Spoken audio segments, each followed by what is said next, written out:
Tamil Nadu CM Vijay తను వదులుకున్న తిరుచి స్థానం నుంచి టీవీకే అభ్యర్థిగా ఎవరిని నిలబెడతారు? ప్రస్తుతం ఈ అంశం చాలా ఆసక్తికరంగా మారింది. ఎందుకంటే తను తిరుచిని వదులుకున్నప్పుడు, అదేవిధంగా 2 స్థానాల్లో ఎమ్మెల్యేగా గెలిచినప్పుడు కూడా ఒక స్థానం వదులుకుంటారు, ఆ స్థానం నుంచి త్రిషని పోటీ చేయిస్తారు అనేది చాలా పెద్ద ఎత్తున వినిపించిన వార్త.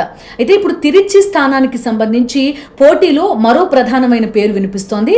అదే రాఘవ లారెన్స్. రాఘవ లారెన్స్ మన అందరికీ తెలిసిన వ్యక్తే.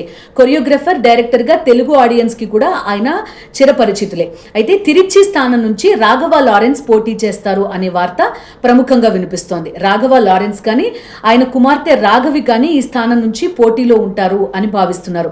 రాఘవ లారెన్స్ పలు సేవా కార్యక్రమాల్లో కూడా చాలా కాలంగా పాల్గొంటూ వస్తున్నారు. అది కూడా ఆయనకి కొంతవరకు అడ్వాంటేజ్ అయ్యే అవకాశం ఉంది.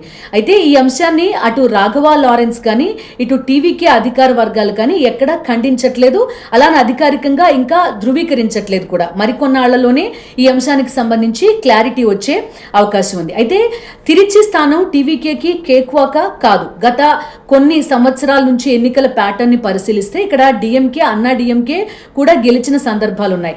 మొన్న జరిగిన ఎలక్షన్స్ లో అంతటి టీవీకే వేవ్ లో కూడా డిఎంకేకి సంబంధించిన వ్యక్తి తిరుచి వెస్ట్ నుంచి గెలుపొందారు.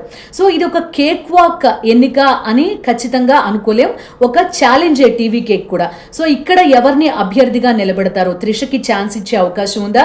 రాఘవ లారెన్స్ ని నిలబెడతారా, లేదా ఆయన కుమార్తెని నిలబెడతారా, లేదా ఇంకా ఎవరైనా ప్రాబబుల్స్ ఉన్నారా అనేది చూడాల్సి ఉంది.